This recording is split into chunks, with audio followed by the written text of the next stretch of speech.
there are 4 amazing heroes here. I think Peony is the best. Why maybe Peony? She can duplicate skills, and I've shown you guys a bunch of skills you can duplicate.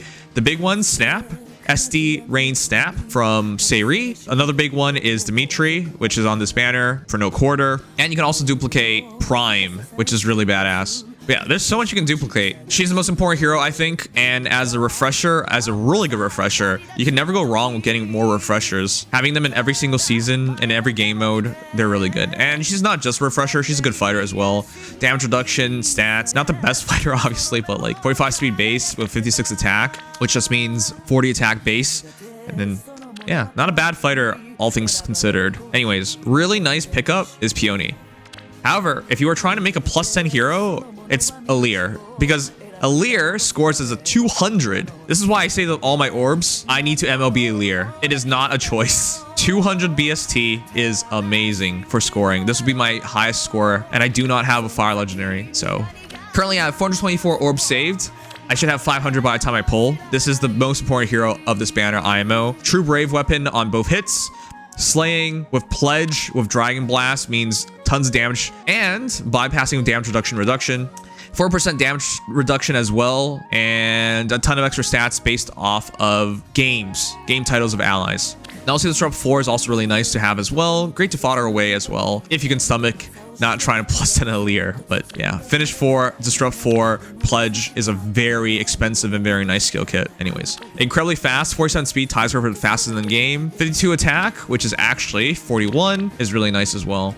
But yeah, I'm gonna try plus 10 Alear. Really powerful hero, really long-term hero. Let's see if it'll happen this year. A couple years ago, I plus 10 dual core and with around this many orbs, so maybe. With 1 month, which by the way, it's 1 month. This is way longer than I thought it would be. Holy. With 1 month, you have a good chance, a really good chance of plus 10ing at least one hero. Now, if you just started saving, it's not a good chance at all. If you have been saving for a couple months now, it's pretty good.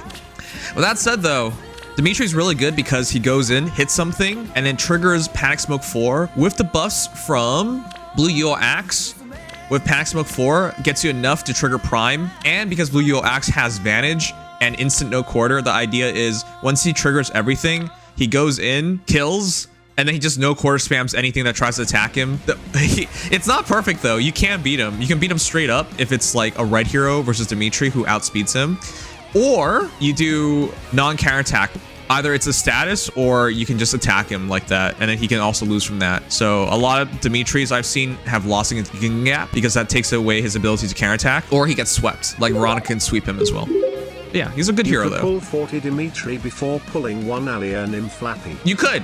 If you're unlucky while pulling, you could get any kind of weird situations, but that's what happened to me, except I got all dual Corins, and then I was really happy with it all those years ago. Okay, anyways, to finish it off, the worst hero of the banner is easily Claude. He has Prime as well, and Lethality, which in most people's eyes is like, hey, if that's the case, you know, why is Dimitri better? Because he's also Prime and also unique special.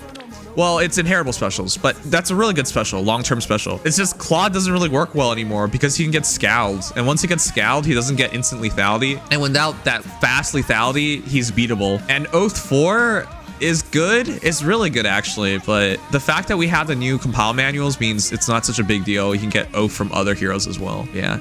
He's still good, still really fast, still hits really hard. Lethality is still scary. Fast lethality is really dumb. However, yeah, I think he's the weakest of this bunch. I don't want to keep saying this, but I want a Camilla. You should have never beaten Camilla. I'm sorry, Claude. Camilla's a current generation hero and a legendary. Chip damage, buffing, yeah, just straight up way better. Anyways, Claude's still good, just not as good as he was upon release. He's also the oldest hero of this bunch. Finally, why is this called the Green Dream? So I've tried explaining this in the past. A lot of people have talked about this in the past. A lot of people just don't seem to understand how summoning works. For Green Dream, the idea is the entire focus rate is placed into one color. So for people who don't understand how it works, there's a total summoning percentage in each pool. So when you press summon, there's only a set percentage for all the characters there. When it is multiple different orbs, the summoning percentage is split across all those orbs. So if the banner itself is, say, red, blue, green, colorless, then it's split in 4.